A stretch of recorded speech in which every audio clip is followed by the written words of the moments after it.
Akkam jirtu bakka jirtanitti nageenyi keessan akka urjii samiitti isiniif haa baay'atu. Nuti nagaa jirraa baga nagaadhaan irra deebitanii gara iskoolaar tuubitti dhuftanii chaanaalii kanaaf haaraa yoo taatan subscribe gootanii viidiyoo yeroo hunda hojjennu kallattiidhaan akka isin bira ga'u taasisuu dandeessu.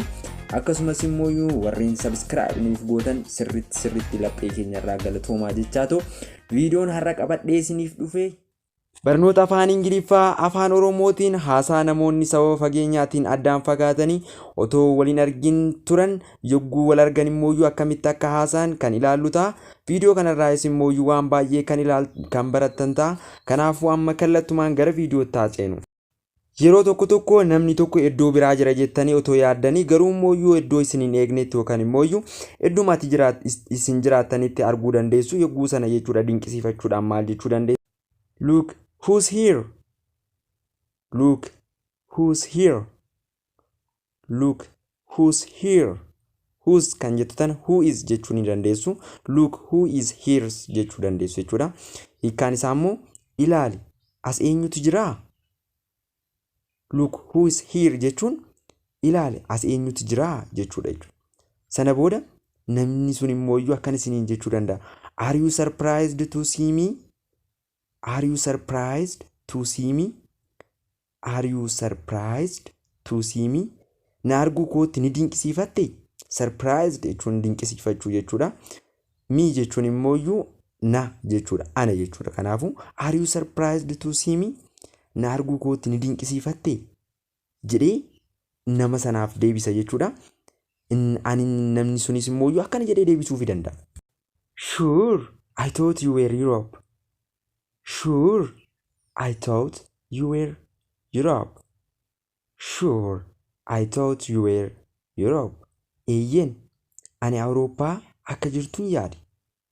Eeyyen, ani Awurooppaa akka jirtuun yaade.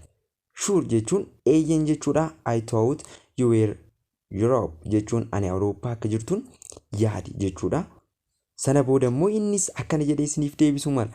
I was, but I got back yesterday. I was, but I got back yesterday. I was, but I got back yesterday. I was jechuun achiin ture jechuudhaaf jechuudha. I was jenna achiin ture jechuudhaaf. Sana booda but I got back yesterday. But jechuun garuu jechuudhaaf. Garuu jechuudhaaf I got back yesterday jechuun immoo kaleessan deebi'e. Achiin ture kaleessan deebi'e jennee deebine jechuudha. I was but I got back yesterday jechuun achiin ture kaleessan deebi'e jenna jechuudha. Isa arguu keenyatti gammaduu keenya immoo yogguu ibsinuuf akkana jennaani. I'm pleased to meet you again. I'm pleased to meet you again. I'm pleased to meet you again. Irra deebi'ee si arguu kootti gammadeera. Again jechuun irra deebi'e jechuudha. Irra deebi'e jechuudha. Kanaafuu irra deebi'ee si arguu kootti gammadeera. I'm pleased to meet you again jechuun irra deebi'ee si arguu kootti gammadeera jenna jechuudha. Nama tokko irra deebinee yogguu arginu jechuudha. Keezii kanaan alallee yogguu ta'e. Sana booda immoo innis akkana jedhee deebisuu danda'a. The pleasure is mine. The pleasure is mine. The pleasure is mine. Kan gammaduu qabu ana isiniin jedha jechuudha. Kan gammaduu qabu ana isiniin jedha. Sana booda immoo isinis itti aansitanii I've heard John speak about you often. I've heard John speak about you often.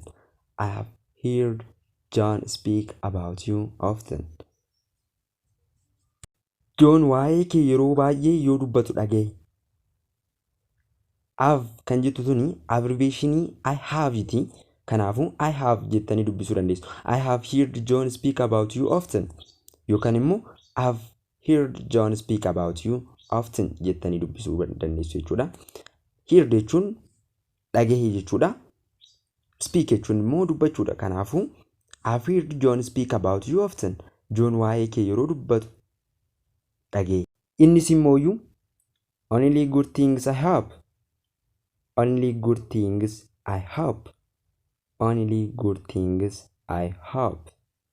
Waan gaarii qofa akka ta'e abdiin qaba. Only good things jechuun waan gaarii qofa jechuudha. I hope jechuun abdiin qaba jechuudha.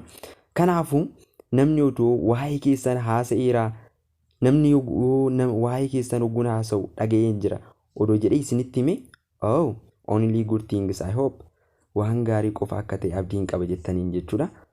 Kanaafuu viidiyoo kanarraa waan baay'ee barattaniirtu jedheen abdadha. Immoo Ingiliffa qofaan immoo revise gochuudhaaf jechuudha. Look, who's here? Are you surprised to see me? Sure, I thought you were Europe.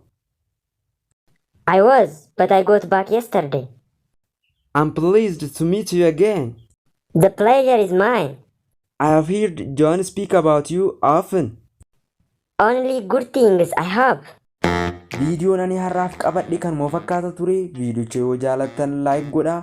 Yeroo xinnoo immoo yoo qabaattan koomentii nuuf barreessaa. Akkasumas immoo viidiyoo kana waan ilaaltaniif baay'ee galatooma.